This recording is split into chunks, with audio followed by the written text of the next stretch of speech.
សូមស្រឡាញ់កូនពុកគេដឹងមួយស្រុកតែពុកមិនប្រណីក៏ព្រោះឃើញខ្ញុំជាកូនអ្នកក្រក្រៃទើបមិនចង់ជាប់សាច់ឈាមឬអ្វីឬមួយពុកចង់ទុកឲ្យកូនសែថៃទើបបន្ទុំមិនឲ្យកូនចោះដីតែខ្ញុំសូមជម្រាបបានកូនអ្នកមានអ្នកមិនចេះធ្វើស្អីចេញតែដើរលេងហើយនងអ្នកស្រីផឹកស្រាចៃលុយមិនសំចៃមួយថ្ងៃឃើញតែតែងខ្លួនដាក់បង្អួតស្រីតែបើពុំទុកដាក់មកឲ្យខ្ញុំវិញខ្ញុំសូមស្រឡាញ់ថ្នាក់ចំថែមួយនាងលោកស្រីខាងនេះធ្ងន់ស្រាខ្ញុំអ្នករ៉ាប់រងកូនពុំខ្ញុំមិនឲ្យប្រឡាក់ដៃខ្ញុំរើស្រីតូចព្រៀបដូចម្ចាស់ខ្សាត់ត្រីរកស៊ីមានលុកម៉ូតូដូឡានថ្មីហើយចេញដីសង់វិឡាសាងគ្រួសារដល់អប្រពៃសំត្រឹមតែពុកមេត្តាលើកូនស្រីយកខ្ញុំធ្វើគុំសាឆ្លងឆ្នាំថ្មីហើយខ្ញុំនឹងគោរពប្រតិបត្តិពុករាល់ថ្ងៃទោះខ្ញុំក្រក៏ខ្ញុំមានភក្តីមានគំនិតមានវិជ្ជាថ្លាថ្លៃ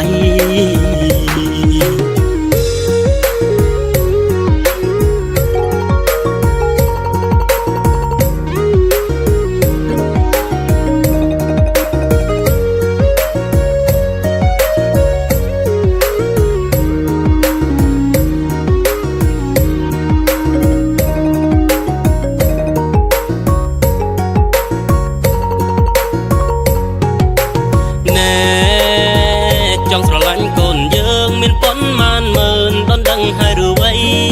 យើងសួរមិនយើងមកលុយទេវ័យពុកម៉ែណាចង់ឲ្យកូនក្រក្រៃតែឯងក្រណាំងចិញ្ចឹមកូនយើងរស់អីបានគ្នាឲ្យប្រយ័ត្នអត់អីឆៃយកអ្នកមានស៊ីអង្គបើយកនាងក្រច្បាស់ជាស៊ីណាអង្គកាម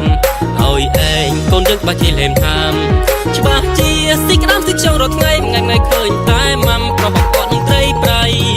តែបើទុកឲ្យកូនអ្នកមានវិញដេកស៊ីស្រនងថាចៃលុយឡើងពេញដៃនៅផ្ទាំងក្លៀបលេឲ្យសាច់មកថ្ងៃទៅណាជីឡានមិនបាច់ត្រូវថ្ងៃចង់ធ្វើកូនប្រសាយើងឯងកុំដេកស្រមៃតើតែឯងខំធ្វើការមានដុល្លារហើយទិញឡានសង់វិឡាទៅបានយើងព្រមលើកូនស្រី